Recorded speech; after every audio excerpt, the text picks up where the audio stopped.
Welcome everyone. Another episode of Herding Cats.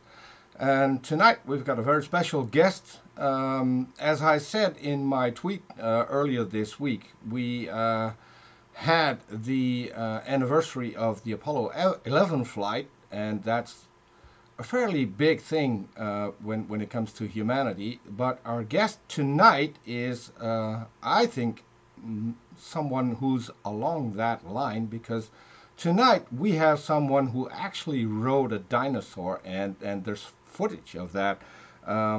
So welcome tonight, PZ Myers. Well, hello. And it was a fiberglass dinosaur. That doesn't count. Okay. But so just to make sure, let me go and see. So we do have footage, even with a cowboy hat. We do have footage. It really happened.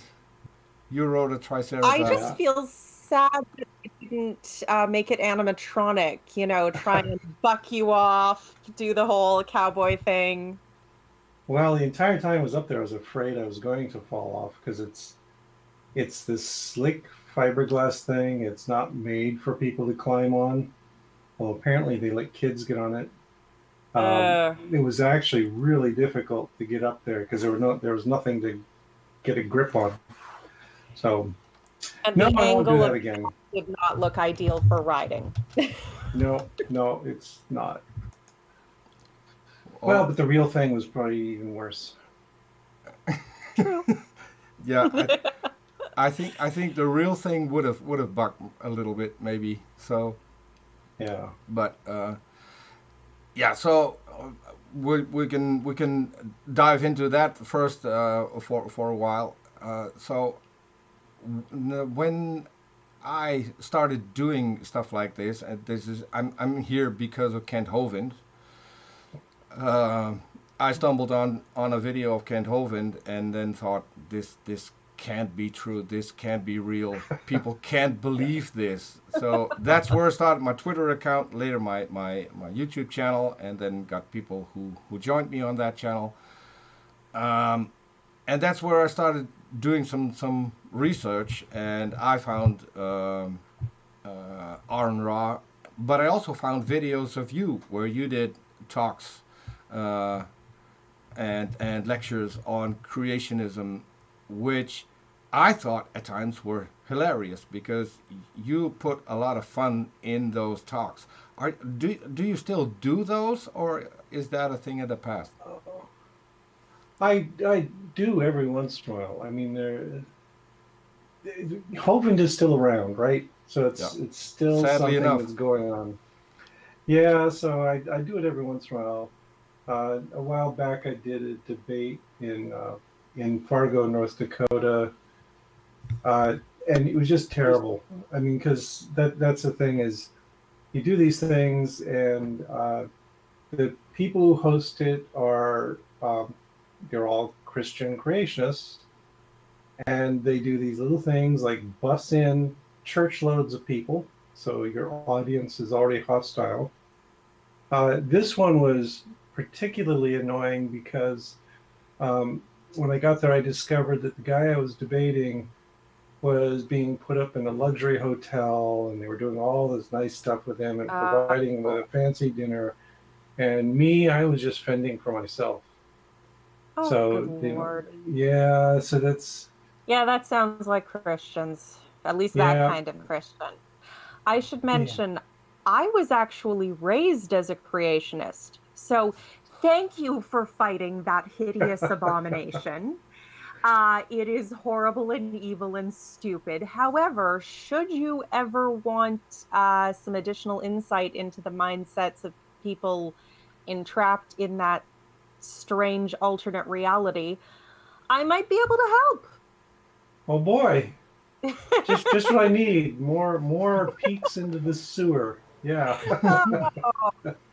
Yeah, it's more like an alternate reality.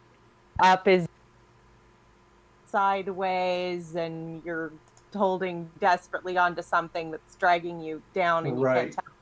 It's very, very, very strange. and very desperate, really. There's a sense of desperation in having to believe this ridiculous nonsense that you can't look at too closely, otherwise you'll realize it's ridiculous, then you're totally fucked.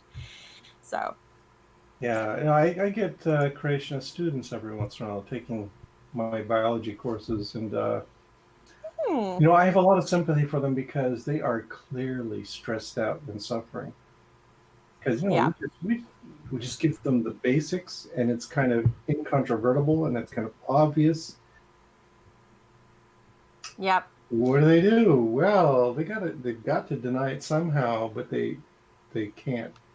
And then every once in a while, I get a student who's got some gotcha he wants to trot out. He's sure he's going to stump the old stupid professor, and that's always embarrassing because no, they don't, and I'm usually ready to just swat them down pretty good. It's the same 3 phrases every time, isn't it? Well, there's a few more than 3, but yeah, it is pretty repetitive. Yeah. Do you have an oven glove for when they ask these questions? Cool Hard Logic does debunks on YouTube, and he recommends when you know the face palm is coming, get your face protective oven glove, and just right through. So it has saved a few concussions, I understand. Okay, yeah, that might be useful. Yeah. So you mentioned your class. Last year, I had the privilege of sitting in on one of your classes, where you sent out a link and you were live streaming. And so, remind me, was that with Michael Shermer? Okay. No. Michael Shermer will never get the time of day from me. No, this is Ken Miller. Ken Miller. I always get the two mixed up. So this was with Ken Miller. And that's terrible. No. Ken Miller's a nice guy. Michael Shermer is not. I always get those two names mixed up. So that's probably something that will never go away. But so. So as I said, I had the privilege of sitting in on your class during that day, and I really enjoyed that. But so what stumped me is that at the end you had a Q&A, and not a lot of your students had questions for Ken Miller. So is that because you had covered the subject so meticulously that they didn't have any questions anymore? Or because to me that was, I would have thought they would have had more questions having him around. Right. Well, there was a couple of factors there. One is this was an upper level course in evolutionary biology, and these were mostly juniors and seniors who were pretty well schooled in the basics of evolutionary biology, and there were not any creationists there at all. In fact, that whole line of thinking would be alien to those students. They're ready to graduate as biologists, so they know their stuff. And then what Ken and I talked about was sort of basic stuff for them, just to give them a different perspective on the people who oppose evolutionary biology. And so I kind of trickle some of that stuff out over the course of the semester. So there was nothing to surprise them, nothing that they really had to question. But it was just good because, I feel like in these classes, you got to every once in a while confront the students with the reality of the public perception of science, and Ken Miller's a good one to do that with. Yeah. So and that's what I thought. So you cover the subject, but Ken Miller being such a big part of the Kitzmiller versus Dover trial, I thought there would be more questions about that, about maybe stuff that. So pretty much everyone has seen the documentary that Nova made about the whole trial. Yeah. But well, and part of that's my fault because we were neck deep in the mathematics of evolutionary biology, and I did not prepare them well for the whole creation evolution debate.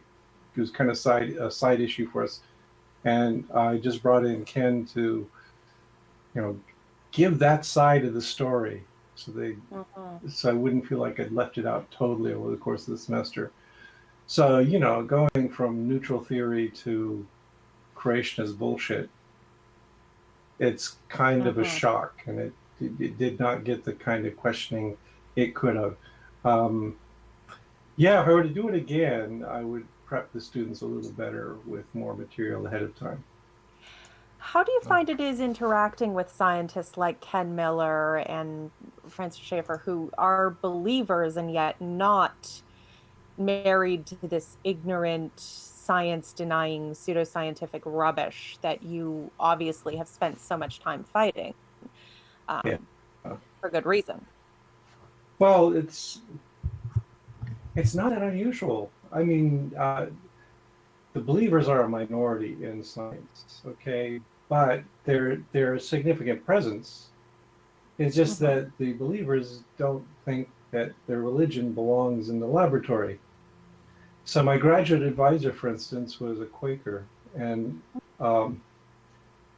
we didn't talk about religion, but I think he had a very rational and humane perspective on it, that he's a believer in the Quaker philosophy, and he goes to the meetings, which are very different from most church services, and he endorses a lot of the pacifism and ideas like that.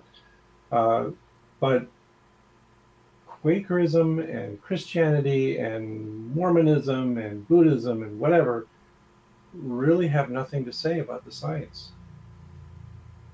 Part of it is because if you're in a gathering of scientists and you're talking about this stuff, you are talking about things at such a high level, where the garbage that a Kent Hovind would bring up is like kindergarten. He wouldn't have the slightest idea what you were talking about. That's and right. Then he'd start making bad excuses, using his own idiotically redefined version of all the words he recognized, which would only be maybe a third of them. But I have to say, I'm an ex-evangelical. I don't know if you, how much have you watched sort of the ex-evangelical empty the pews movement, with a lot of people moving out of that fundamentalist evangelical Christianity and really coming back with their stories, a lot of anger and frustration about abuse and cover up, and a lot of anger and frustration about the ignorance that they were forced into, this ignorance of science that was literally idolized and convinced as very young children that science was this conspiracy against their faith, which is absurd, of course, but when you're 6, you don't exactly have the best psychological defenses. So there's a lot of anger and a lot of pushback about that. And I found myself wondering, is it actually possible to retain some version of faith, not personally, but collectively in the culture, without giving rise to this idiotic, fundamentalist, destructive force? And I have to say, looking at the last century and William Jennings Bryan and the rise of, the prohibitionists and all that early evangelical hysteria and the rise and fall of it over time, I don't think it is. And I'm wondering about your perspective on that. Yeah, I think we've got kind of a skewed historical perspective on it, because have you read any of Ron Number's stuff? He wrote a book called The Creationists. No, I haven't read him. Oh, it's really good stuff, because it's basically history and sociology of the creationist movement. And you read that and you discover that the creationism we are familiar with is a new phenomenon.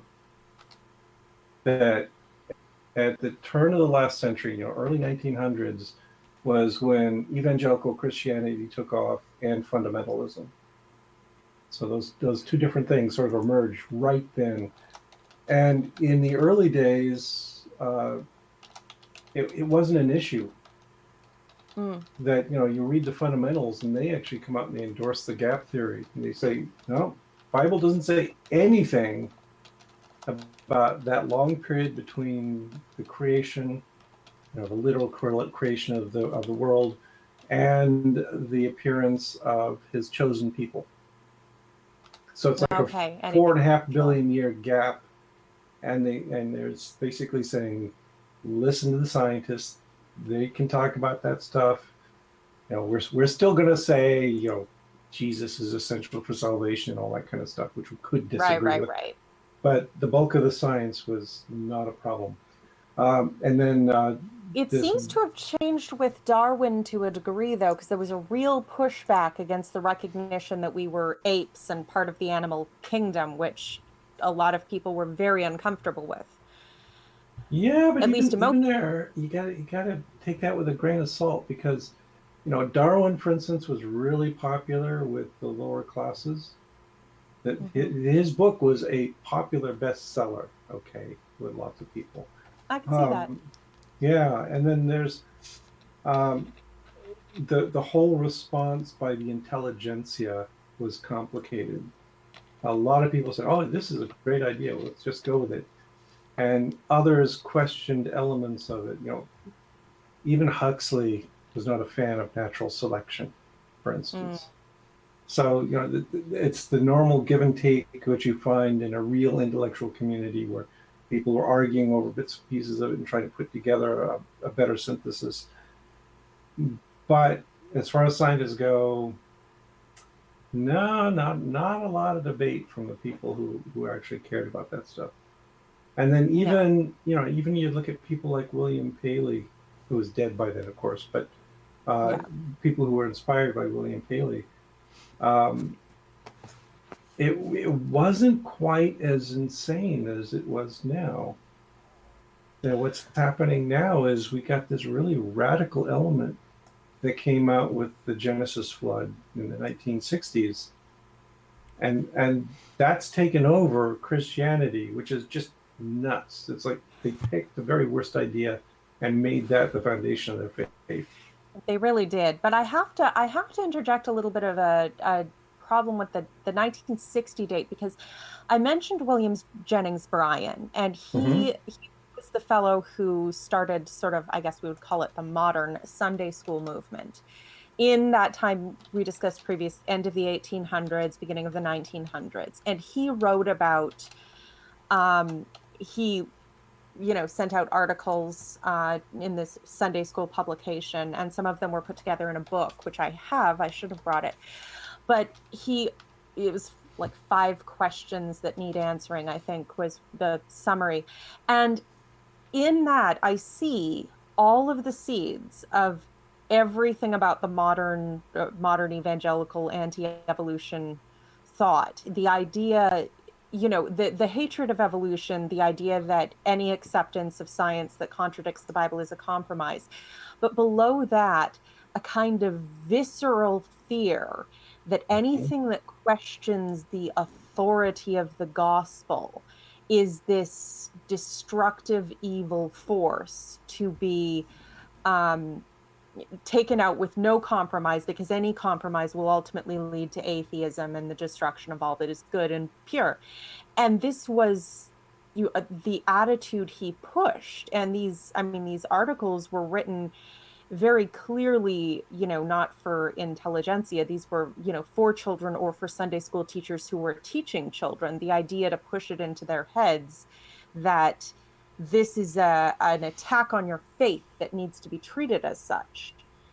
And so those foundations were going for a long time before the 60s, although some of those were old earth creationists. They could accept all the rest of it between the first 2 verses of Genesis, as long as they could keep Adam and Eve. But the rest of it was, you see a lot of the basis of that whole ideology. And in a very simple, you need to explain it to children this way. You need to get them, faithful, and make sure their defenses are up against the evil of the criticism and so forth. And so it was percolating a long time in that pushback, and definitely pushed into, and I'm sure that there were some minds that rejected it, but clearly not nearly enough. Yeah, no, that I agree that what was going on, turn of the last century was um, that there was a revival of religious feeling, and yeah, William Jennings Bryan was a perfect example of that. There was this growing sentiment on the importance of the Bible, etc.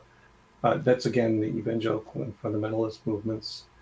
So Right. yeah, so they're all relying on this stuff.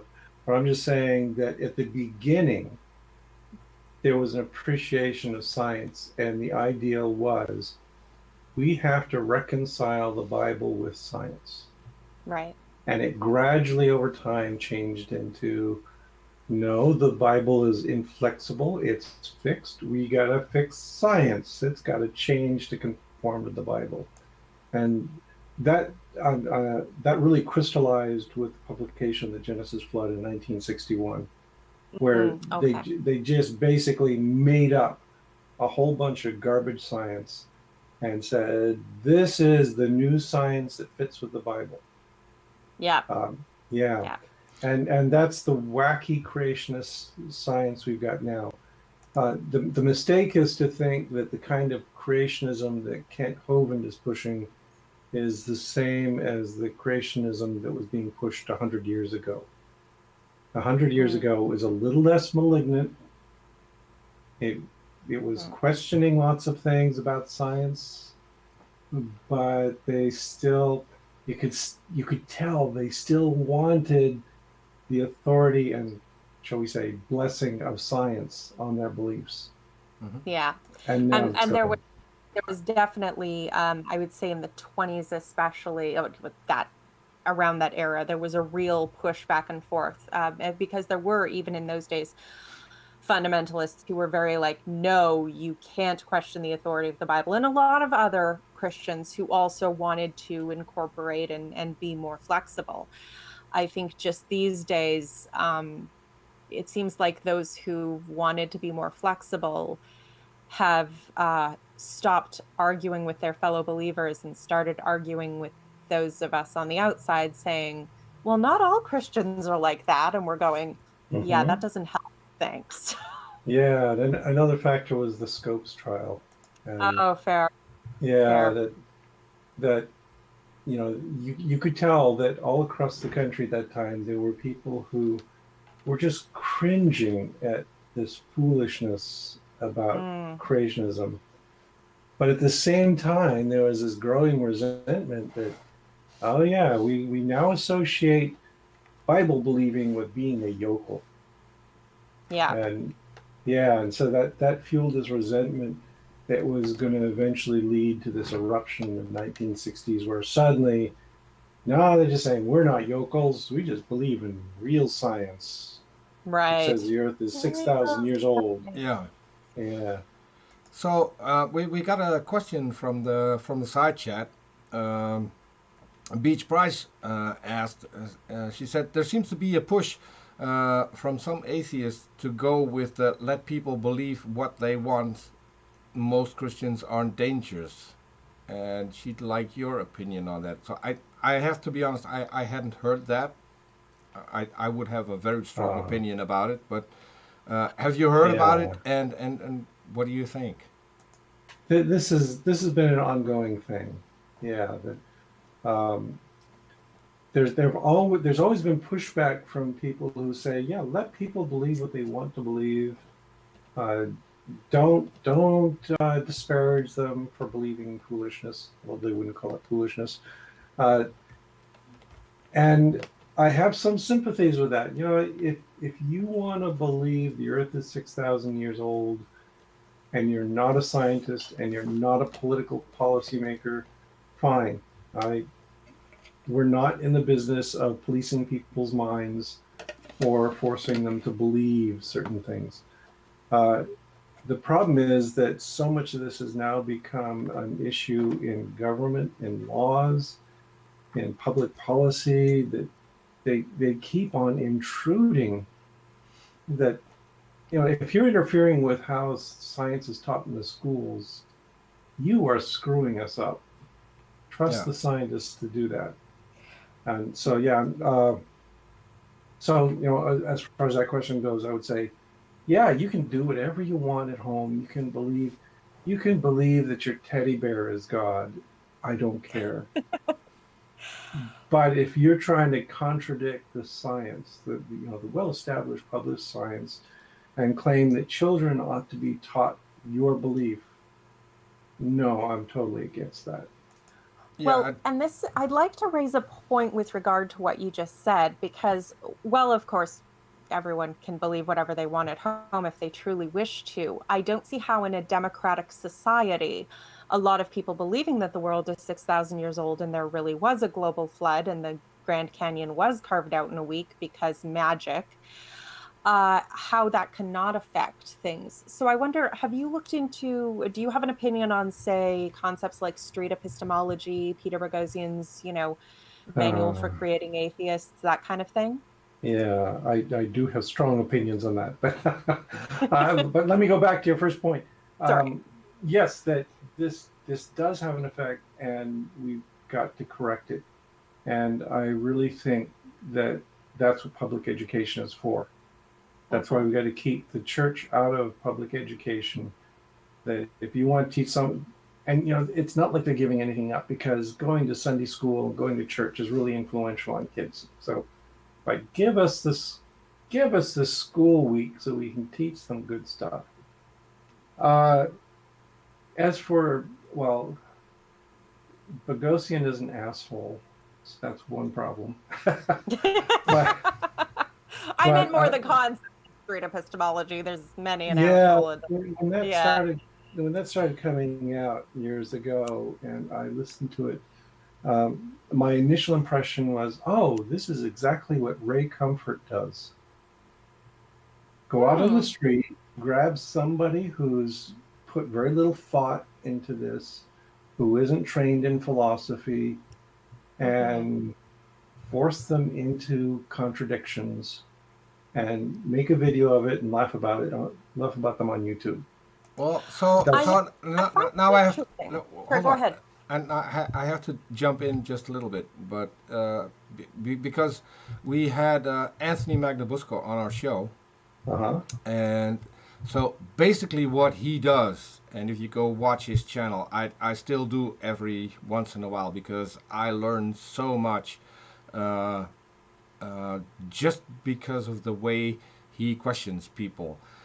What he basically does is he goes up to someone and asks them about a particular belief they hold, and that can be a religious belief, that can be karma, that can be ghosts, whatever. And so he will ask questions about that, and his way of questioning is particularly so they will rethink their own position. So he doesn't try to convince people or present them with the opposite. What he does is trying to let them find the flaws in their own thinking. And so that's what modern street epistemology is about. Just having people consider their own beliefs and let them come to a conclusion that, hey, the way that I'm going about this isn't entirely the right way to do it. So well, and I think I can second that to a degree, because I see what you mean about at least a superficial resemblance of going up to people on the street, having a conversation, recording and showing the conversation. Although, frankly, I think Ray Comfort is a lot less honest in his editing of the conversations. Yeah, I agree 100%. Yeah. Seemed to be a very different attitude of it, more of a question but have you thought about, as opposed to, whereas I mean, I have seen a fair amount of Ray Comfort, not all. I couldn't stomach that without a great deal of drugs. But he, he is always, it seems to me, trying to force people into these rigid false dichotomies, and he doesn't even seem to understand the assumptions that underline his own position, so that it's this really awkward thing that he's trying to like wedge you into so you'll admit he's right, and you're kind of going, seriously? What is wrong with you? Or at least that's what I'm thinking in the background. Yeah, and I've watched some of Anthony's videos, and he's nowhere near as offensive as Ray Comfort or Bogosian. So he's much better at this. And the most charitable interpretation I can give to it is this is an attempt to teach people basic philosophy, which is great. Yeah, I'm one of those people who think we should be teaching more philosophy in school than we do now. My concern is that the majority of people on the street have never ever thought about this stuff before. No. That they go to church, they just accept what they're told, they don't question. Exactly. And then suddenly you get somebody who doesn't exactly ease you into it, but hits you with the hard questions. Yeah. And what are you going to do then? And I feel like a lot of these people are they're just stuck. And one of the things you discover with man on the street interviews is that people aren't that bright, and they will just go on and on about anything. So yeah, it's I would be more in favor of something a little more voluntary, where you ask people, do you want to learn some basic philosophy? Would you like to join me at the bar with these other people, and we'll have a conversation about how philosophy works? Well, I'm always in favor of adding a bar to a conversation. Yes. Well, so the thing I like about Anthony Magnabosco is that he sets a time limit, 5 minutes. He asks people, do you want to have a conversation about something? And then sets a time limit to 5 minutes. And usually when his alarm clock goes off and the 5 minutes are up, people want to keep talking because they actually like what is happening. It is when you talk to theists, and we have a show where we just talk to theists, what you usually get is after a few questions, they will dig in their heels, and it will be extremely difficult to get them back into a position where you can actually talk to them and have a conversation about their beliefs.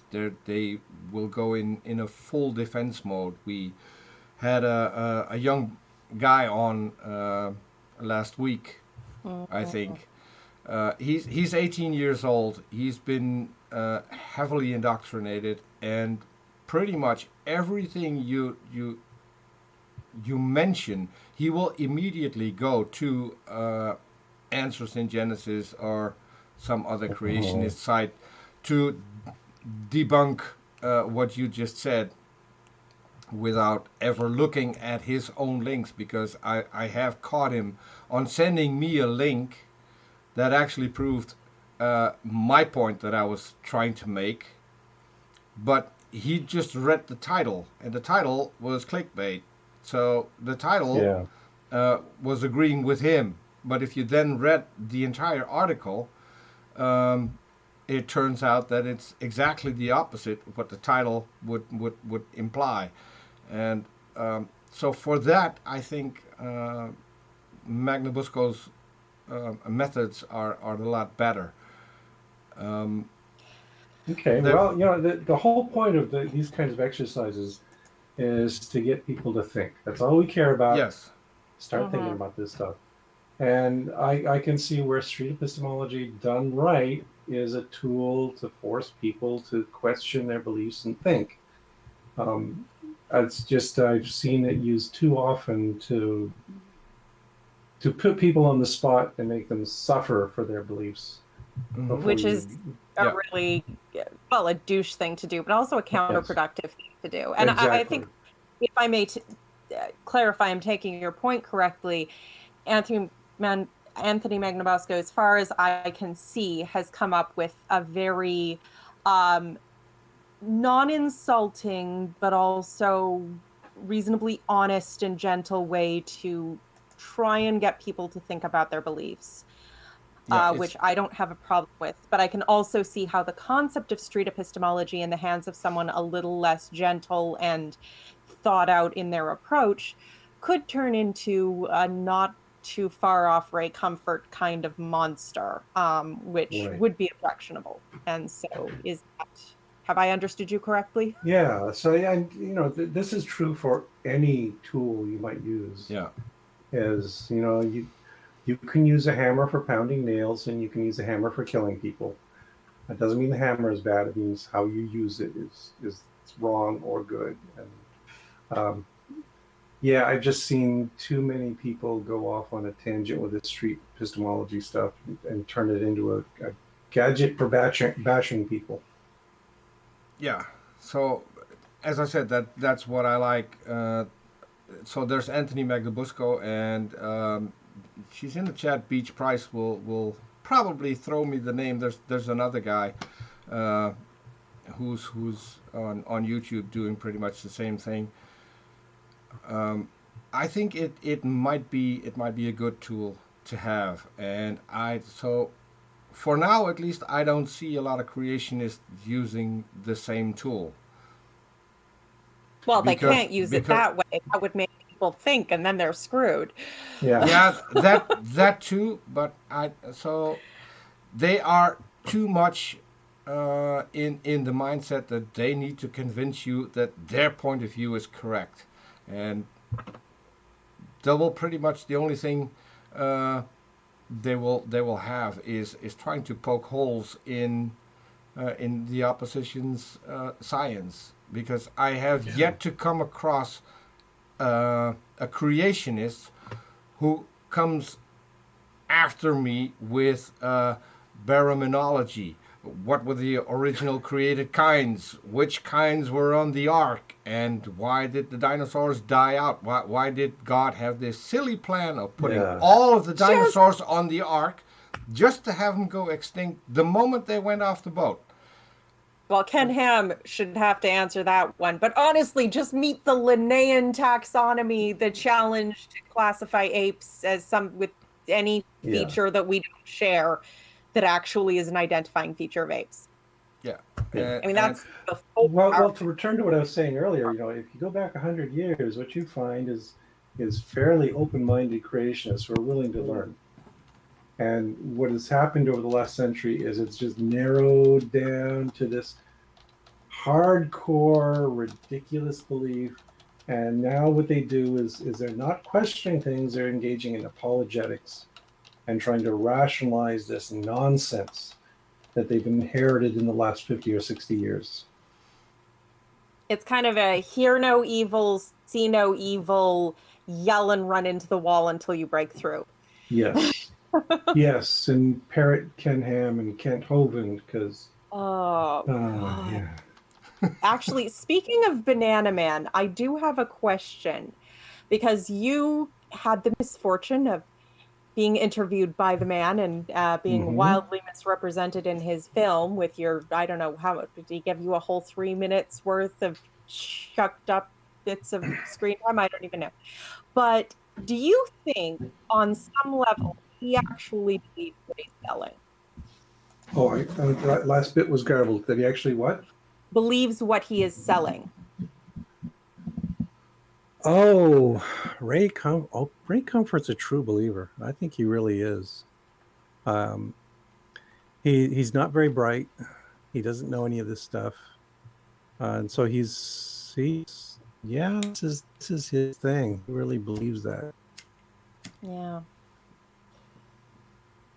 I guess I just remember that sense of not feeling like you have to believe certain things and that you're not allowed to believe certain things. And I know that minds that were born free have not experienced that. And I guess I'm wondering, with some of these leaders, how many of them have locked into the ignorance loop of the cognitive dissonance, and it's just become a self-perpetuating feedback loop, and how many of them are just straight up frickin' cons. That's a tough one to distinguish. I Okay. know. Yeah. I mean, I tend to view people somewhat optimistically, which is also sometimes pessimistically, because I think if they're spouting total nonsense, they're a dimwit who believes that total nonsense. Mhm. I believe that before I believe that they're a malicious actor who's just doing this to con everybody.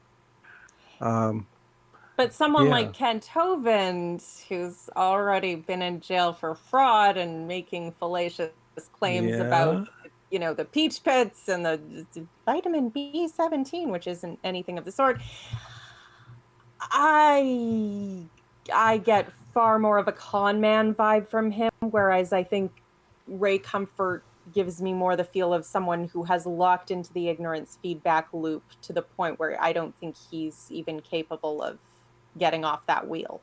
Does and that make sense to okay. you? that's Yeah, no, where I understand. Yeah. that's where I might differ a little because, uh, as far as I know so far, if Kent Hovind does a debate with someone, he will post the entire debate. He won't cut and paste stuff. Ray Comfort pretty much edits everything he gets in a way Yeah. to push his narrative. And to me, he has to know that he's being dishonest. If you have to cut up someone's responses in order to make them say what you want them to say instead of what they actually said, to me that is a grade of dishonesty. He must know that he is doing something wrong. I So I'm I I'm don't I'm not so. sure. I'm not sure if I he's think I mean it is extremely dishonest, but I really do think that he has the justification, kind of the presuppositionalist justification going on in the mind, that any bit that sounds to him like it supports him is the inner part that really knows the truth, having what we might otherwise call a Freudian slip, and that he would justify taking those bits. I don't know. That from my experience of having lived in that god awful slave mindset, that's what I think. But Yeah. that's a hypothesis. I couldn't really test it without putting things in. Right. And again, it's he's definitely lying, but why is he lying? Is he lying for personal profit, or is he lying for the Lord Jesus Christ? And I Yeah, kind of feel like it's the latter in his case. That I think, yeah. yeah, that there are definitely cases, if you look at a lot of the really filthy rich televangelists, look at Joel Osteen or whatever. I kind of feel like they're lying for the money. Oh, yeah. Mhm. Plastic.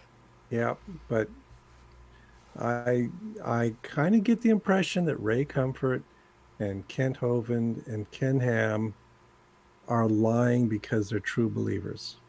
So I'm Hmm. with Hovind. I'm a little on the fence at the moment. So I recently saw a video that Bill Ludlow did with someone who's watching Kent Hovind, and it seems to be that Kent Hovind is moving to the sovereign citizen position and Right. moving all of his money to out of the U.S. to a safe place where uh, people can't touch it. So I'm not sure if Hovind still is in it because he believes it and he has to promote Yeah. his religion and his Jesus. If you're going to do stuff like that, then the money seems to me is a little bit more important than the word that you're preaching. But I He could could be always just be Maybe. psychologically unsound. Yeah. There's another factor here is that there are a lot of complicated foundations to how people are reasoning and coming to their conclusions. And I didn't mention earlier, but I talked about how there was this transition over the last 100 years to this hardened view. One of the factors that was driving that, I think, is racism. That people have these deep beliefs about their intrinsic nature, that that they're granted by God, and other people are not, and they deserve punishment for this. And I think that's been one of the factors as well that has coupled a lot of creationism with ignorance and poverty and lots of white people and so forth.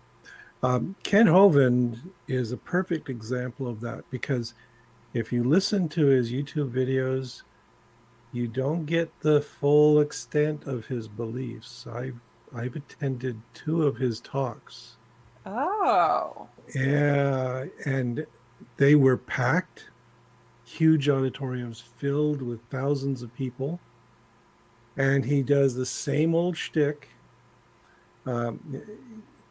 He went through 700 PowerPoint slides in 2 hours. So it's just awful that way. But what he cuts out of the YouTube videos is all the anti-Semitic jokes. I see. Yes, there's a huge amount of racism in his talks. Because there was a great deal of effort put into teaching me as a child that anti-Semitism, and Nazis and Hitler was an atheist, and that racism came from evolution. Even though, it's very much the opposite. The racists that were using the mark of Cain and the cursed descendants of Ham being Black people were the ones who said, "Oh crap, evolution. Okay, we can work with that. We'll do something with it to make it racist." Yeah. But that was it had always been religion in first and hardest, and that was just another post hoc rationalization. Right. It was Although years. I gotta be fair, and that a lot of the early years of biological science were also profoundly racist. It's not like we get off the hook. That you look at eugenics and things like that. Oh yeah. It's like this entire country is and I'm speaking of America here, is flamingly racist, and creationism used that as a hook. Lots of other things have used it as a hook. Yeah. The bad science of eugenics used it as a hook. It's just there waiting for people to exploit it. I would say Donald Trump is also using it as a hook. And it's a low pitch, but it's effective. Yep. Because if you strongly believe that you are superior and other people are inferior, you love to have people confirm it for you. Yep. It strikes me as being something incredibly weak to need to have a whole bunch of people tell you how wonderful and superior you are. I mean, we all want the good opinion of a few people that we respect and whose judgment we respect, and that's one thing. But the idea of needing to feel superior and needing to constantly have your supposed superiority affirmed just strikes me as a very pathetic type of person to be. Yeah, having the need to have somebody to grind your boot heel into is that's an important foundation of racism, and it's terrible stuff, but it's there. And the US has it really thickly laid on. It's like this rich layer of manure that racism grows on in this country. Yep. That's very apt. That's very apt. But it was one of the things actually that helped break me out of Christianity. There was a clip of Christopher Hitchens talking, and I don't even recall what he was talking about. But he's had this moment where the audience clearly wasn't on board with something he had said, and he said, I knew I wasn't going to get any applause. No, that's not what I wanted. My own opinion is enough for me. And it struck me at that moment that as much as that was always the person I wanted to be, that was never the person that I was allowed to think it was okay to be by my ideology and by the restrictive, nature of all of these these mental chains basically put on me in childhood that I had been fighting to get out of for so long, and that just put it in a very stark contrast for me. So it was a really eureka I'm trying moment to of, figure out who it was wow. that he was debating, because I watched that particular debate last week, and he didn't say it once. He said it several times because people kept He clapping had every said single this time. several different occasions, not just the one debate, although that might have been the one with his brother that had the dual religion versus That Iraq was war thing. that was it. That was it. I saw a couple, and it was the debate where he debated his brother, which Uh-huh. I think Peter didn't like that much, because he got more and more Yeah. aggravated as the further it went. And so, Yes. but that brings me to something. I'm talking about aggravated.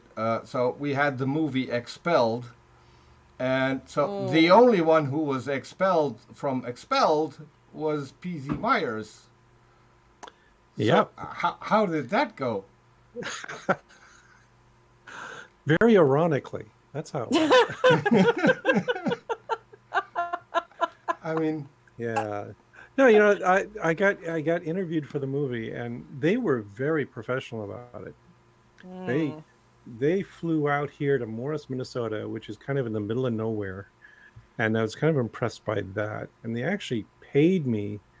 I think I got paid something like $1,500 for my time, which, Nice. yeah, I'll take that anytime.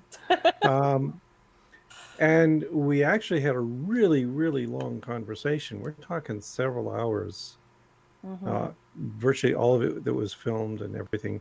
As expected, though, I've done this enough. I know you talk for 2 hours, it's going to be cut down to 30 seconds, no matter whether the other guy is favorable to your viewpoint or not. So Right. that was totally unsurprising. There were some weird things that kind of, they initially presented themselves as very objective, and they just wanted to talk about this issue of conflict between religion and science. Mm-hmm. And they sent me a link to the website for the production company so I could see what kinds of things they'd done. And they looked very professional. Of course, I later discovered that their website was entirely fake, yeah. and it was all these pseudo documentaries that they had assembled. There were like a dozen of them that they had laid out there, and they all sounded really good, except none of them had ever been made until this one. Oh, jeez. Yeah, so I later discovered how much they were lying to me, and then there were little giveaways, like I had made some joking post before about a comic book by Jonan Vasquez. I don't know if you've ever heard of him. He did Invader Zim. Oh, yeah. Yeah. Yeah, Yeah. Johnny the Homicidal Maniac. And I made a joke about Johnny the Homicidal Maniac. And these guys seriously asked me if they could inspect my basement. That they wanted to go down there, and it turns out they wanted to look for bodies in my crawl space. Because you referenced a comic they clearly didn't Yes. recognize the reference to. Oh, goody. And because I'm an atheist, so clearly I have no compunction about slaughtering people and burying them in my basement. Right. I mean, what else are you going to Yeah, do on a Sunday afternoon? You didn't go to church. You can have your brunch, right. and then it's murder, murder, murder all the way. Of course. Yeah, that's what we do for fun. Absolutely, but not till after brunch. Yeah, and then Have your after the breakfast. movie came out, I was called in for radio interviews and so forth. And I once had a debate with a producer on radio, and it was the weirdest thing because we're talking about evolution, and all of a sudden he just erupts and he announces into the radio that I'm an atheist. He's an atheist. You cannot believe this guy. And that was his only point, was atheist, atheist, atheist. So your how many decades of work in science is all meaningless because Yeah, but Because I God. don't could believe in it be God. could Yes. it be that at that point you had made a point that he found particularly difficult to refute, and that's where Yes. he had to go in guns blazing because now you're becoming dangerous because maybe his audience will believe what you say. Right. And there were multiple points like that. I mean, it was pretty easy to make the case that what they'd been doing with this movie was dishonest and weird, right? Mm-hmm. You know, when they have me say something, and I said something fairly innocuous about how, like, I think I said something like, you know, in the future, what I would like is for religion to be like bowling, where, yeah, you can go do it, you can have fun with it, and it's not any problem, but it's also not a basis for government policy. So they have this little clip there of me saying that, and then next thing you know, they cut in goose stepping Nazis, and Ben Stein is saying something dire about what I plan to do to the country. So, you know, when you're doing that kind of thing, it's pretty easy to go after them and point out how dishonest their filmmaking is. Yeah. Okay. So I want to take. Lilith is saying something, but she's been silenced. You Lilith? shut her out. You're muted, Lilith. I didn't do it. Oh, sure, that's what you say. No, You're no, an no. atheist, right? Yeah, I'm an atheist. You can't believe what I'm saying. So Lilith, Not a we thing. still can't hear you. So Uh-oh. not sure what's going on. Can you do interpretive dance? Oh, wait, I heard something there. Are you back? Say something. No. Uh-oh. Okay. Lilith, try and refresh. Maybe. Can you hear me now? Now I can yes. hear you. Now Okay. you're back. Okay. Now you're back. Yeah. Okay. Yeah, So well, if you silence, there'd be no point in going further. no. That would be dreadful. Well, so I wanted to take a segue to something more recent. People have brought it up if we could talk about this. So and I asked you, you were fine with it. The whole thing with the atheist experience now losing their blog on free thought blogs. Can you elaborate a little bit about what happened there and how this decision was made? Oh, it was a tangled mess, right? That that the atheist community of Austin had this guy on calling himself what does he call it? Oh, I can't remember the pseudonym. Stephen Woodford. Yeah. Rationality rules. Yeah, and I kind of dislike people who do that in their titles because, oh yeah, I'm behind the shield of reason and rationality. No, yuck. Anyway, they had him on, and he gave a clearly transphobic talk. He had given a clearly transphobic talk on YouTube, and then they invited him on to speak at on their radio program. You're referring to the video, not to anything he said Right. on the program itself. Yes, right. On his program, he did not say these things. It was specifically on YouTube in a prior video, and it's really a problem when people do that. I mean, he's basically advocating the denial of human rights to a group of people because of his bad ideas about science. I mean, really embarrassingly bad ideas about science. This was, if I understand it, were there any other transphobic videos aside from the one about transphobic athletes, which I agree clearly did not have the best information on that, particularly? Yeah, there were a couple of others. Usually it was as just kind of a passing aside, but you know, it was pretty clear when you look back over his history that he's got some strongly transphobic attitudes. They didn't always come through in the videos. Well, so what I saw of that, it was mentioned in the live stream earlier, where Tracy, Jen, and Claire Woolner talked about their reasons for leaving the ACA. I also spotted you on a place where I thought I'd never spot you. I spotted you on Cult of Dusty's podcast. Oh, I you're saw you. stalking me. I saw you in the live chat. No, Yeah. Come on, who Cult should of be Dusty, better stock than you? Cult of Dusty is someone that I had followed when I started doing stuff like this. So the artwork that he has on his channel, that's my artwork. So Oh, very good. I happen to know Cult of Dusty just a little bit.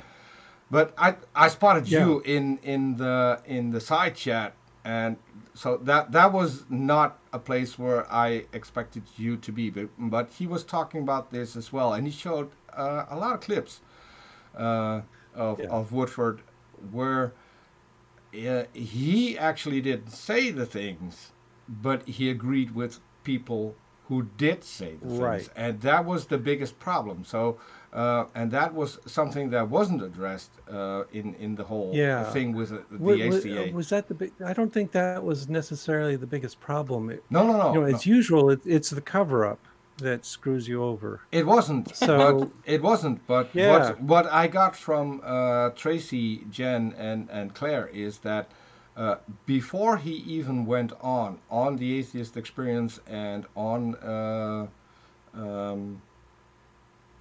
the other show, I forgot the title.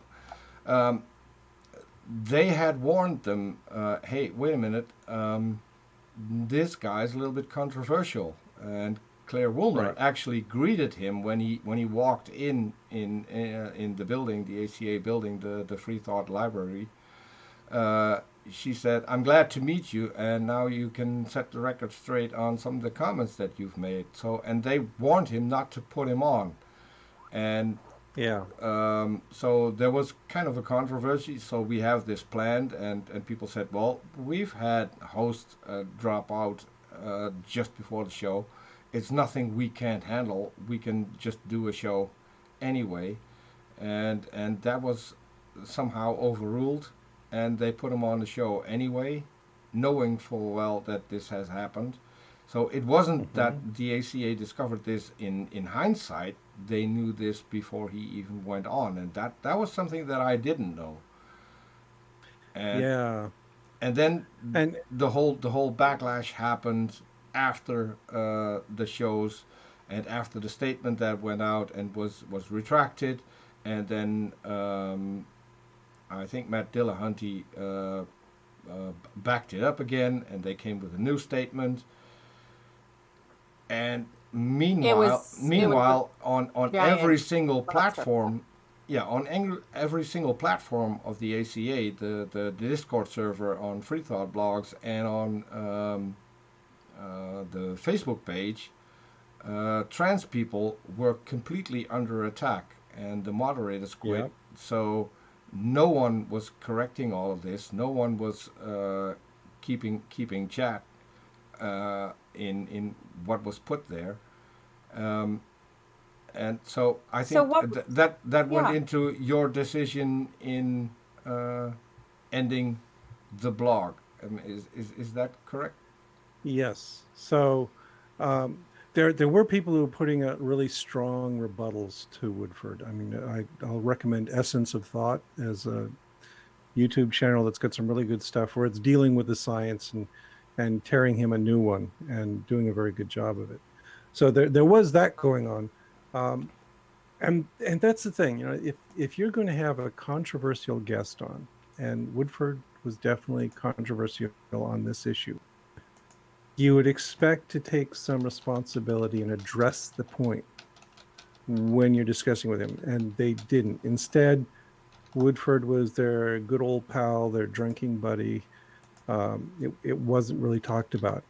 Then people like Claire and Tracy and Jen got together and wrote a really strong statement saying why this was a problem, which, if it had stopped there, this problem would have gone away, because they had a good, strong, clear statement about what was wrong with Woodford's beliefs. But then there was all kinds of upheaval behind the scenes that that most of the people who were on the board of the ACA got booted out and replaced by several of Woodford's drinking buddies and people who were clearly on the transphobic side of things. It got really ugly there. So what happened with us was, clearly Tracy, Jen, and Claire are completely copacetic with Free Thought Blog's values, and as long as they were big on the ACA, we were going to give them the benefit of the doubt. But then when they resigned and they made that video that was so crystal clear about the problems that they were having, then we brought it to the attention of our back channel at Free Thought Blogs, and I said something like, look at this. This is a big problem. How are we going to deal with this? Is it appropriate for the Atheist Experience to be on our network, which is dedicated to diversity and all that kind of good stuff? And we had a discussion for a couple of days about that. A slow discussion, people just occasionally chiming in with comments about this. But it was unanimous that this was totally inappropriate for any blog associated with us. And then I sent out email to them and said, we got it. We're going to have to throw you off. What do you want to do about it? And they didn't reply. They still have not replied to me about any of this. So, unwise yeah, decision. we unilaterally made the decision. Okay, fine.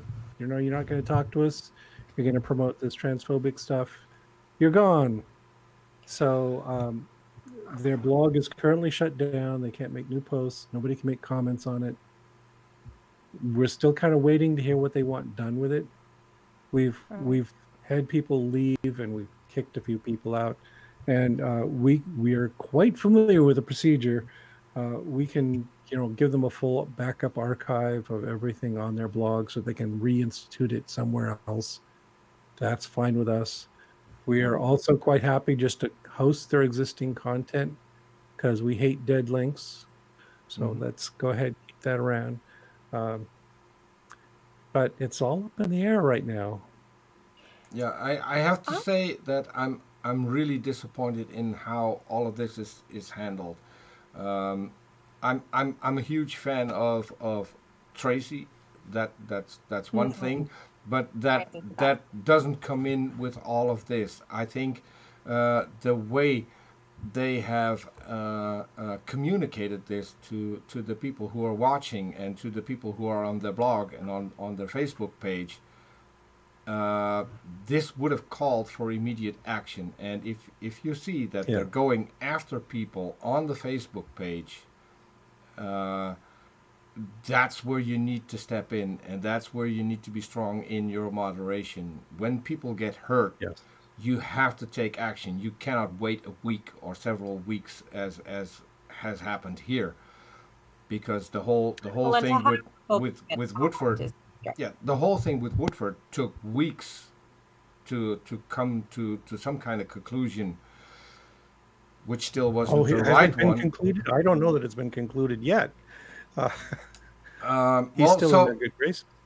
So what I got from the live stream that I saw with three of the people that left is that there seems to be some kind of takeover going on within the ACA, where the entire leadership of the ACA now has been replaced by people who are backing up Woodford in all of this, and I don't think that's a good step.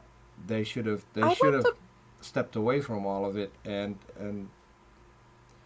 so it's. I'd like to ask a few questions on a bit of a devil's advocate side, just to try and flesh out some of this issue, because although I'm not going to defend Woodford's actual statements, I don't wish anyone to mistake that. But I did also see several of the people that I follow on Twitter, that I follow on YouTube, people like Mr. Atheist, Rachel Oates. They had some prior acquaintance with Woodford, and he they came out sort of on his side, not on the sense of saying he had said right things, but in the sense of saying he wasn't a malicious person. He had, spoken to people at Faithless Forum, was learning and trying to improve, and wanted to take a look at the information again and try again with a video, which granted he moved very slowly on, but then I don't know how much I want to criticize him about taking more time to look up his sources, which he should have done in the first place. And a lot of them have also been quite strongly attacked, despite being quite clearly trans advocates and people who have constantly made an effort to be trans inclusive and that sort of thing. Not to put that on the same level as people who are trans, who are doubtless attacked far more in the broader scheme of things. But I think my question boils down more to when President Obama went to the church, where I believe Al Franklin said some really despicable things, and when he was called out on it, he gave this speech, a really remarkable speech. And he talked about his grandmother, the woman who raised him, who he loved, and yet in some times would be the most racist person imaginable. And I think a lot of atheists, I know myself, I have people in my life who I love and who have been there for me for years, who have opinions, perhaps as a holdover from, whatever, that I find abhorrent. But I also know them to be fundamentally good people. And I'm wondering, how do we as a community face the question of the broader conversation and helping people to learn and helping to pull good people out of these harmful ideas? Because, I feel like there needs to be a way to work towards improvement. We can't improve the world and the culture if we aren't willing to take people and elevate them and help them. And we can't do that by shutting them down. So how, is someone like Woodford, who I don't think has malicious intention, I certainly don't find all of his opinions anything I agree with. He's far too conciliatory towards some really repulsive conservative perspectives in a lot of things. But then how do we grow that conversation and try and reclaim as many good people from these bad ideas as we can, if we all inflame and attack each other viciously when anyone who seems to call for a moderate center point is then perceived as the enemy? Well, I think Yeah, Tracy, and Tracy had a good idea. Tracy wanted an activist, a trans activist, to either come on the show or come on Rationality Rules, the show, And have a conversation and with then him. have a conversation about and go over the video that he initially posted, and then point out what was wrong with that video, so for which parts he should apologize, but also teach him about, because apparently he doesn't have all the information, and I'm honest, I don't have all the information when it comes to the trans community. So before I'm going to make a statement, I would like to talk to someone from the trans community, so I would know what the hell I'm talking about in the first place. But Tracy said I can get you in touch with an activist, and we can do it either. We can either get him in touch with Rationality Rules, or we can do it on the Atheist Experience, which I thought would have been even better. That would have been very interesting. But Yes. the broader question is because I don't want to see the community become splintered more than it needs to be. And the thing with herding cats, all atheists have their own opinions. How do Yeah. we, I guess, Well, yeah. I understand your point and I'm sympathetic to it, but I have a couple of problems with it. Okay, please. One is that yes, it would be nice to bring them into the fold and get them to recognize the error of their ways. But what's happening is that people like this are saying things that are damaging and do harm to people in an oppressed community. And the people who need the assistance are not the vocal, outspoken mouthpiece who's given all the privileges. It's the person he's pooping on. Okay. Oh yes, I don't wish to say in any way that I'm would not wish to I'm not interpreting it, what you said that way at all. But the thing is that we are so willing to bend over backwards for the white guy who calls himself rationality rules, but we don't give the same benefit to the minorities, the people who are oppressed. And so we're putting all this labor into educating Stephen Woodford, or proposing to do all this labor. And yet, are we doing the same thing for everyone else? And we're not. There's an asymmetry here, and it's not fair. So that's one of the things I oppose. The other thing is, I will mention from personal experience, we've been through this before, where I was in the Matt Dillahunty position. So a couple of years ago, we had a person on Free Thought Blogs, Ophelia Benson, who I really liked as a person. She's smart. She's positively brilliant. She's a great writer. And she started letting all this stuff trickle out in which she was clearly transphobic. And I got into all these, this went on for months, where I was trying to defend her. I was talking to these people and I was saying, okay, let's do like you just said. Let's educate her. Let's teach her the error of her ways. Let's put all this effort into bringing her into the fold. And everyone was telling me, no, that won't work. These are deep-seated attitudes. She's been expressing it this way for years, and she's just getting worse and worse and worse. And while you are tolerating her, you are doing harm to the trans community.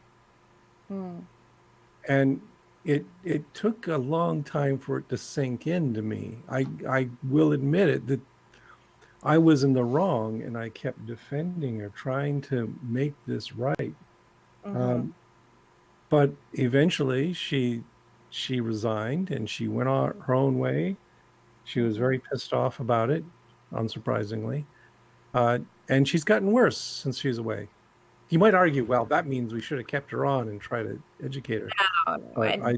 You can't change a person's mind without their consent. I do realize that. No. So I guess it was a very difficult situation. I just wanted to clarify one tiny thing. I was using Woodford as an example because the people that I spoke of, Mr. Atheist and Rachel Oates, he is a friend to them. And so they wanted to help their friend and were attacked for that. And also he gave at least some impression of wanting to learn, which other people do not necessarily do.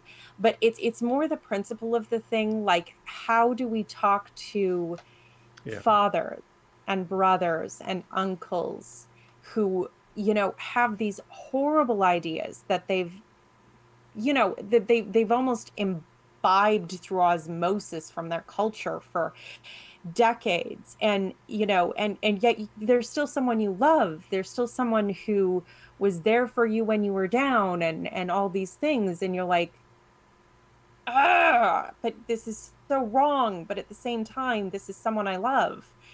And that, so I don't want it to think it's all about Woodford specifically. I was hoping more like to make people think, Yeah. I guess, about the question of separating people and their ideas, and how can we move forward with our Yes. relationships that No, way. I've been in that same situation. I had a grandmother who was obscenely racist, who, when I went off to college, told me she would disown me if I dated a black girl, things like that. Ugh. I still loved her, of course, Mm-hmm. but I can categorically reject those particular views. Oh, certainly. Yeah, of course, then I go off and get married to a Scandinavian princess. So, it's like, I missed a chance to teach her a lesson, but that's okay. Oops. Yeah. But then the question is, where do you draw the line? Where do you stop and say, well, I could make this major effort to correct their views, or I could make a major effort to do right by the people she's discriminating against? And just sort of say, okay, Yeah. Grandma, yeah, we're not going to talk about race. I reject your views, but Yeah. let's have Thanksgiving dinner and keep this off the table, or I will walk out. Yeah. It's kind of what you have to And do. also how to draw the line is a difficult tightrope to walk, I think, for those of us who have people in our lives whose views we do not agree with, and who we are concerned about their views causing harm. I mean, Yeah. I do have these things in my life and people in my life. The reason I wear a mask is because I want my views to be my own. It's a nominal effort to cover my identity. I know it's not that much, but I want to speak for myself and not draw in, Yes. other people who don't, they have their own life to live and walk. So I do have another question about the blog.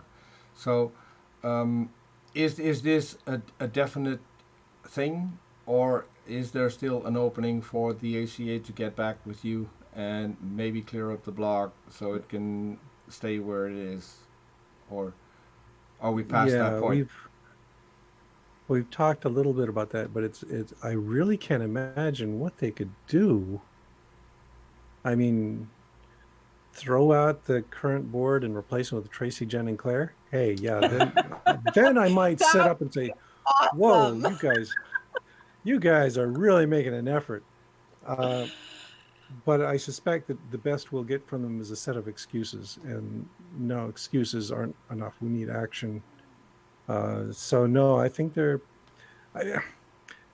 let's be real though. I mean, their blog is only a small portion of the atheist community of Austin's outreach program. Oh yeah. So it's not like we are cutting them off at the knees and crippling their entire effort by this.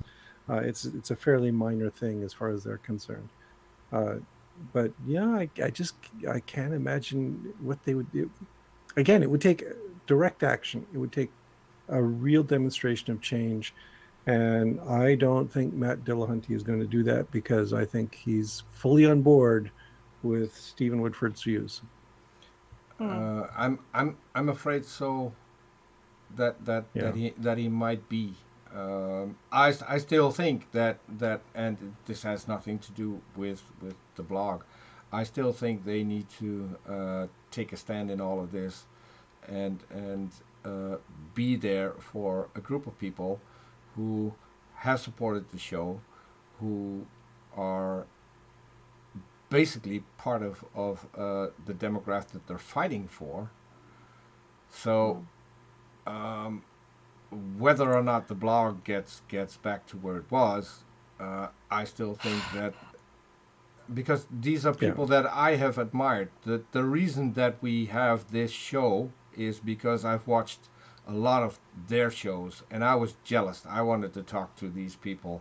I wanted to have these discussions. So, and I've learned a lot from the atheist experience. I think I watched every show they put out in at least the last 10 years. So I've seen all of those. Okay, you're more dedicated than I am. Yes. All right. Yes. That's a lot of shows. But that was also because I wanted to learn. I wanted to see what were the arguments that the creationists brought to the show and the responses that the host gave.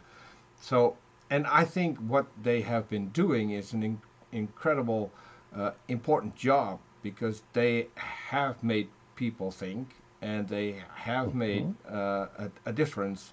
And to see that go up in smoke, to me, is heartbreaking, because this should never have happened. And You know what I really... Oh, go ahead. Oh, sorry. I was just going to say, you know what I really wish they would do? Because none of us being trans, so far as I know, there are certain things about prejudice that the persons who experience it are going to be like little nuances that no one else would ever think of if they hadn't been inside that bubble. And I really think it would have been worthwhile, even without Woodford, for the atheist experience to have a trans activist on and say, okay, what are some of the things that people might trigger completely unknowingly that relate to this background conversation of bigotry? That perhaps someone who is not necessarily transphobic, but just does not ever dealt with that prejudice wouldn't necessarily think of. Like, educate us, tell us what the things are that have this background history, and let us know, because we don't know that. Yeah, I mean, so it's definitely true that ACA contributed a lot of good stuff. And this is our eternal dilemma. You've got somebody who's doing all these wonderful things, who's doing great material, who's informing the community, and should you shut them down when they just eat one little baby, right? That there's one bad thing they do versus 100 fantastic, wonderful things they do. How do you... I wouldn't call this one bad thing, because this is an accumulation of things. It is people being attacked on platforms, and that is not okay, and you should shut that down. Earlier this year, I left somewhere where I thought that when people were attacked and nothing was being done, and we were told, just stay silent, it'll go away. No, it doesn't. It never does. No, it never does. Yeah. And so I think had I been part of this decision, I would have made the exact same decision, even though I'm a huge fan of the show. Because you can be a fan of a show, and you can be a fan of people, but if people are getting hurt, actively getting hurt, you have to step up and you have to take action. So in that regard, I think I probably would have done the same. Yeah, and this is the kind of thing where, like I said, we're probably not going to take them back ever, because I can't imagine what they could do. But this is the kind of thing where early on they had taken decisive action and said, we're not going to tolerate transphobia. We're gonna end this discussion at this point. We're gonna have a trans activist on to address this kind of thing. That would have made all the difference. But you can't just suddenly say, oh well, we were wrong, and now we're going to fix everything for the future. It just doesn't work that way. No, it doesn't. No. So we've been live for an hour and a half. Usually we cut off at around that time. Okay. But you said something just before we went live, that you were going to do something, and you didn't do it. We haven't talked about spiders. Don't you dare! We haven't. So that is, yes. You are evil. You are an evil, evil man. Evil. That's who I am. But so you did say, PZ, I'm going to get it to where we talk about spiders, but I'm just too nice. I was just too kind and didn't want to oppress our third person here. So Let me just generalize it, though. I won't talk about spiders, but what I will say is that as a scientist, one of the things a scientist has to appreciate is new ideas. And spiders have simply been the vehicle for a new passion for me. That what they allow me to do is understand, real biological diversity. So for many decades, I've been working on one species, is little zebrafish, which are wonderful. It's great for in-depth analysis of molecular pathways and development and all those kinds of cool stuff. And I'm not rejecting them altogether, but it's a crappy system if you want to study diversity and environmental effects. There's too limited genetic variation within them. And so what I've been doing lately is exploring a new animal. We will not mention its name. Well, apparently you decided to come to the party anyway. Yeah. But the whole point is that I want to be able to look at interactions between organisms and their environment. So I've been able to pursue this new animal model. Zebrafish, I would have to go to Nepal or something to do this. But this is stuff I can do right here in my backyard. In fact, my wife and I have a hot date planned for tonight at twilight where we're going to walk around, because that's when all these critters come out, and we're going to go photograph them and capture a few. But that's one of the nice things about having the flexibility of my job. Being a professor means you are supposed to be committed to learning and teaching, and they don't care what you're learning about. So it means I could take a sabbatical this year and just go say, I'm going to go play with a completely different animal, see if it pans out, do fun things with it. And that's what I've been doing. And there you go. Yeah. It's okay. This is kind of the ideal life for me, is having the kind of intellectual freedom where I can explore new ideas. And I thank the University of Minnesota Morris for allowing me to do that. I'm so jealous of you. You have no idea. That's great. Yeah, but you, so you're taking a year off, and then you're going to go back. My question would be, are there going to be more live streamed classes? Because I really enjoyed that one back then, and so that's not going to happen this year. But well, my sabbatical was last year, so I'm going back into the classroom this year. But I did that with my upper level course, which is, you've got a lot more freedom there to explore these ideas. And it's actually beneficial to be bringing in new inputs and doing that in the classroom. And if I were teaching an upper level course, I would do that. Unfortunately, I've been slacking for a year, so I am this year teaching all these core courses. You got the news.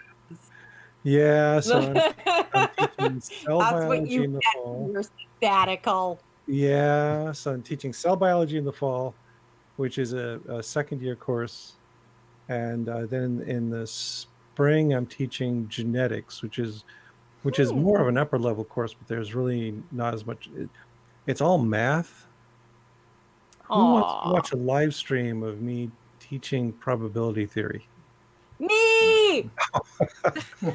I was afraid of that. What if it's a live stream where I'm just showing you flies? Ew. Ooh, yeah. Or spiders. There's a reason I studied physics instead of biology. Yeah. Or a whole class on spiders. Well, I was talking with my students just today about doing some genetic crosses with our spiders, because there's a lot that's not known about inheritance of pigment patterns. We will probably be doing that this fall and winter. These have a generation time of about 2 months or so. Okay, so that allows lots of time for experiment. Yeah. So the idea is our first experiment is I just told them what we're going to do is we're going to find spiders with similar pigment patterns and cross them to see if it's at all true breeding, because we don't even know that. So that's going to take a couple months, and then we could say, well, then if they are true breeding, let's do a cross and see if we get some consistent, I would be stunned if we got Mendelian patterns of inheritance, but you never know. We'll see. Yeah, you never know. So Yeah. and do you have anything else planned on your channel? I don't know if people know, but every once in a while you do have a live stream where Yeah. people can ask you questions in the live chat, and you will basically chat with the people who are in the live chat. But are there other Right. projects on your channel that are coming? Yes, you know, earlier this summer, I was putting out a video a week, and just on topics that interested me, and also doing an occasional live stream. And then what happened is the spiders are breeding like crazy right now, and that just that has just sucked me away. And I've been doing all this work in the lab on spiders, and it just hasn't left much free time for me. So I've been neglecting it. I've got a list of topics I want to talk about, and it's just a matter of getting back into this swing of things and making videos again. We'll see. I'll try. Also, I have to. It's my last religious holdover. Anything with more than four legs is an abomination. More legs it has, the more of an abomination it is. Two legs is good, four legs is good. Six legs is usually icky. There are still butterflies and such. Anything beyond that is just kill it with fire and nuke everything Oh, around. so you don't even like cephalopods? Oh, okay. Well, then clearly, They're okay. They're in the deep oceans, so they're not yeah, going they're safe. But clearly, then what I need to do is do some videos on snails. to. 1 foot. That's okay, right? Oh yeah, no, snails are fine. Snails are fine. Even Really? snakes are fine. Just Oh, uh, that's actually kind of interesting because one of the hypotheses about arachnophobia is that we don't necessarily have a specific aversion to spiders. It's that we have a mental pattern of what an animal looks like, and animals have 4 limbs. And mhm. so deviations from that are what sets off alarms in your brain that something is wrong with this critter that's walking over there. I would be afraid of I would be probably a little freaked out by being near snakes in real life in a Oh, non-glass protected scenario. yeah. I don't care about snails. I mean, they're a little gross and slimy generally, But you but can whatever. outrun them. Yes, yes. Yeah. I mean, they don't freak me out the way things with too many goddamn legs are. The only Yeah. thing I find more disgusting than spiders are those weird bugs with way too many long legs that come out of the water pipe and ugh. Oh, centipedes and millipedes. Yeah. They're It's cool though. some sort of water bug version though. It's really long legs and it's just gross. Oh. Ooh, I want to see one now. But yeah, that's a good. I mean, the fact that we have this aversion to both snakes and spiders is kind of suggestive that those are extreme deviations from the tetrapod body plan. So maybe that's Hmm. all it is that Well, and looks both can be alien. venomous. Both can be venomous. It can That be good too. to avoid things that have poisonous things than That's things. another factor. Yep. See, and Yeah. I think I still have the coolest hobby. I get to play with a bald eagle every once in a while. Oh, Last year I was asked to do a video, just a couple of sentences for a compilation, and I made the ridiculous remark. That was when Trump was attacked by the bald eagle on his desk. So Oh yeah. so I said, well, And tell us. maybe I should do it. Have a bald eagle on my arm, have it take off, do my sentences, and then have the bald eagle come back and land on my arm again. And so uh-huh. they thought that was a good idea. So a friend of mine has a bald eagle, so I've been training to get acquainted with him, to make it look really natural, like it is my own bird, and Uh-huh. we're slowly getting there. Um, I do think that now in hindsight, uh, the playing with the bird is a lot more fun than being part of a video. But that Right. it is truly amazing when the bird comes up to you in that size and looking straight at you because you got a piece of meat on your hand that it wants to eat. It is really amazing seeing that. So Yeah. Yeah, back, a year and a half ago, and I was trying to think about what kind of animal should I switch to that would be really informative, and I did contemplate birds for a little bit, but the problem with birds is they take up so darn much space. yeah, I need a huge lab, and the other thing is they're vertebrates, which means all of a sudden you're buried in paperwork if you want to do any experiments on them. Right. Nobody Yeah. cares if you killed spiders and fruit flies. That's right. I can murderize all the spiders I want, and nobody's going to complain. I will applaud. You kill as many of those exoskeletal monsters as you like, and I will not have any problem with that. So I far would've- we're just working on I would have thought, making them Lilith, happy. since you're not all too far away from Minnesota, that you could visit and maybe Sure. go for a walk in the moonlight and see what kind of nice critters come for. I live in Western Canada, and it might surprise you to know that in a certain part of British Columbia, we actually have our own desert. Oh yeah. No, Yeah. I've been out there. Yeah. You've been out to the whole Okanagan Valley with the rattlesnakes and the Yep. tiny cactuses and all the clay everywhere, and Yeah. A couple times I gave talks in, where is it, Kelowna? oh yeah, Kelowna. Yeah, that's Yeah. sort of the center of the, well, Right. the fruit and wine valley. It's just all fruit Yep. and wine. I had a job in sort of tourism advisory in a summer as a student, and so I ended up learning a lot about where you could go for different things and get different different Yep. experiences. Oh, the hot springs are over here, and over here is your fruit and wine, and you've got wild horses up there, and you can get the grain forest over here. And Yeah. I have to say, it's pretty cool having like a rainforest is 5 hours drive away from a desert. Uh-huh. Yeah, no, I grew up in Western Washington State, so we're familiar with that situation. And Very much so. yes, Then. All I've right. spent summers in Eastern Washington, which is a lot like the Okanagan Valley. It's really part of the Okanagan Valley. Yeah. And also we'd go out to Spokane and the Palouse and all that kind of stuff. So there's all kinds of variety there. Yeah, it's all beautiful. Yep. It's Okay. very it's interesting. It's not exactly next door to Minnesota, I'm sorry to say. No. That's a bit of a drive. He's from Europe, where the countries are all really close. I don't Yeah. think he Yeah. quite understands. I'm what's I'm going on from this I'm from continent. Holland, which is I think 6 inches wide. So Yeah. It's kind of like saying you're close to the Vatican.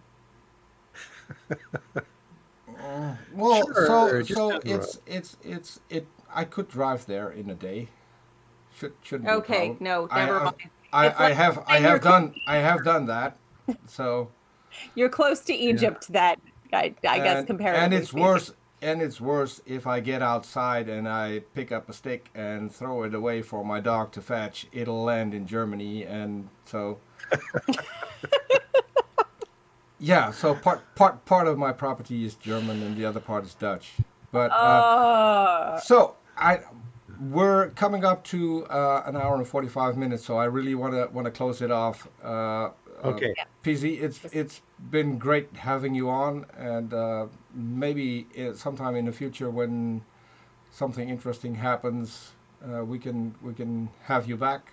Sure. And Or if Absolutely. nothing interesting happens on, go ahead, invite me anytime. Although the next time I will demand that you spell my name correctly. did That was not my choice. I had nothing to do with it. There's too many E's in that. yeah? And now I see it. My apologies. You're forgiven. It's okay. My It's okay. apologies. It's okay. Well, I am maybe He's a generous. maybe I did that so you would come back next time to see if I can actually spell it correctly. Right. So we'll keep No, it at back that. in the old days when I was on Talk Origins, it was a running joke that nobody could spell my name the same way twice in a row. So it was, I'm Oh, used to it. Okay. It's a problem of having a common name with multiple variants. Well, should you ever come back up to this region of the world, let me know, and I will find a way to make my way to wherever you're turning up. I'll bring spiders. We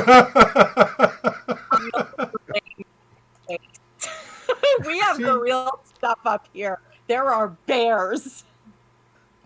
Spiders aren't bears. I don't care. I'll tell them I'm purchasing it for bears. Okay. I'm actually less scared of bears. Really? So okay, well, we better cut it off here. Yeah, we'll wrap it up. We've got our small outro, and I want to thank the people who've been in the side chat and stuck with us for all this time. Catch you all later. We're going to have another cool guest, I think maybe next week, but we're still trying to figure out a date. So if you want, like and subscribe so you won't miss any of our shows. So thanks, PZ, for being here, and thank you. I'll keep following you on your channel, and I'll put a link to the channel in the description. I haven't done that yet, but I'll put a link to your channel in the description for people who want to come and check you out and check out the spiders. Okay. So thanks everyone for coming. See you all next time. Yeah. Bye-bye. Good night. Good night.